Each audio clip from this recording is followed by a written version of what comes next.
Hi friends, ഇന്ന് നമുക്ക് ഒരു ഏത്തയ്ക്ക മെഴുക്കുവരട്ടി ഉണ്ടാക്കിയാലോ. അതെങ്ങനെയാണ് തയ്യാറാക്കുന്നതെന്ന് നോക്കാം. പോകാം റെസിപ്പിയിലേക്ക്. അതിനുവേണ്ടി ഞാൻ കുറച്ച് ഏത്തയ്ക്ക എടുത്തിട്ടുണ്ട്. ഇത് നാടൻ ഏത്തയ്ക്കയാണ്, വീട്ടിലുണ്ടായതാണ്. ഇത് ഞാൻ സ്ലൈസായിട്ട് ഞാൻ അരിഞ്ഞു വെച്ചിട്ടുണ്ട്, മെഴുക്കുവരട്ടിക്കൊക്കെ അരിയുന്നതിൻ്റെ കൂട്ട്. അപ്പോൾ ഇതൊന്ന് വേവിച്ചെടുക്കാം. ആദ്യമേ ഇത് ഞാൻ ഇതിലേക്ക് ഇട്ട് കൊടുക്കുവാണ്. കുറച്ച് ഉപ്പും കൂടെ ചേർത്ത് കൊടുക്കുവാണ്. 1/4 ടീസ്പൂൺ മഞ്ഞൾ പൊടിയെ, ഒരു 1/4 ടീസ്പൂൺ മുളക് പൊടിയും കൂടെ ചേർത്ത് കൊടുക്കുവാണ്.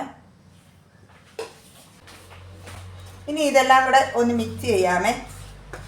ഇതിൽ ഞാൻ 1/4 കപ്പ് വെള്ളം കൂടെ ചേർത്ത് കൊടുക്കുവാണ്. ഇത് ഏറ്റവും കുറഞ്ഞ തീയിലിട്ട് വേണം വേവിച്ചെടുക്കാൻ, അല്ലെങ്കിൽ ഏത്തയ്ക്ക അടിക്ക് പിടിക്കാനിടയുണ്ട്. ഇത് അടച്ചു വെച്ചു കൊടുക്കും. കുറച്ച് കഴിഞ്ഞ് ഇത് ഇടയ്ക്കൊന്ന് തുറന്ന് നോക്കി ഒന്ന് ഇളക്കി കൊടുക്കാമേ.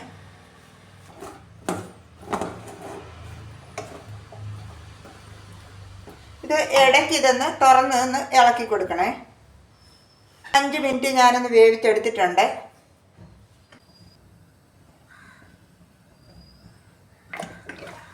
ഞാൻ 3 അല്ലി വെളുത്തുള്ളി എടുത്തിട്ടുണ്ട്, അത് ഇതിലേക്ക് ഇട്ട് കൊടുക്കുവാണ്.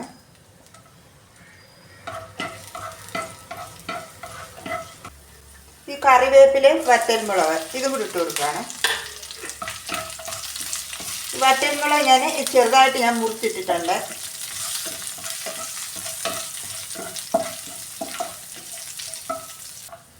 ഇനി ഈ ചെറിയുള്ളിയും സവാളയും കൂടെ ഞാൻ അതും കൂടി ഇട്ട് കൊടുക്കുവാണ്. ഇതിന് ചെറിയുള്ളി മാത്രം ചേർത്താൽ കുറച്ചുകൂടെ ടേസ്റ്റ് കിട്ടും. ഞാൻ സവാളയും കൂടെ ചേർത്തിട്ടുണ്ട്.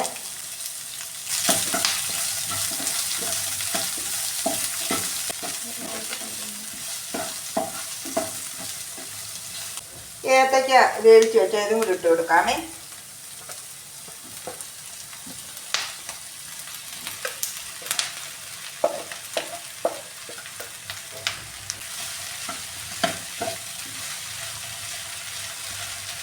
കാൽ ടീസ്പൂൺ കുരുമുളക് പൊടി കൂടെ ചേർത്ത് കൊടുക്കുവാണ്.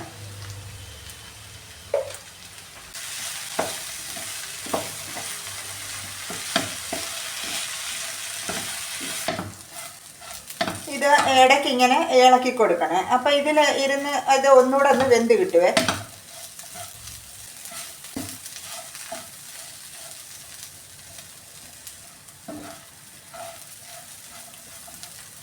നന്നായിട്ട് മൂത്ത് വന്നിട്ടുണ്ട് മെഴുക്കുവരട്ടി. അപ്പം ഞാൻ ഇതിൻ്റെ ഫ്ലെയിം ഓഫ് ചെയ്യുവാണ്.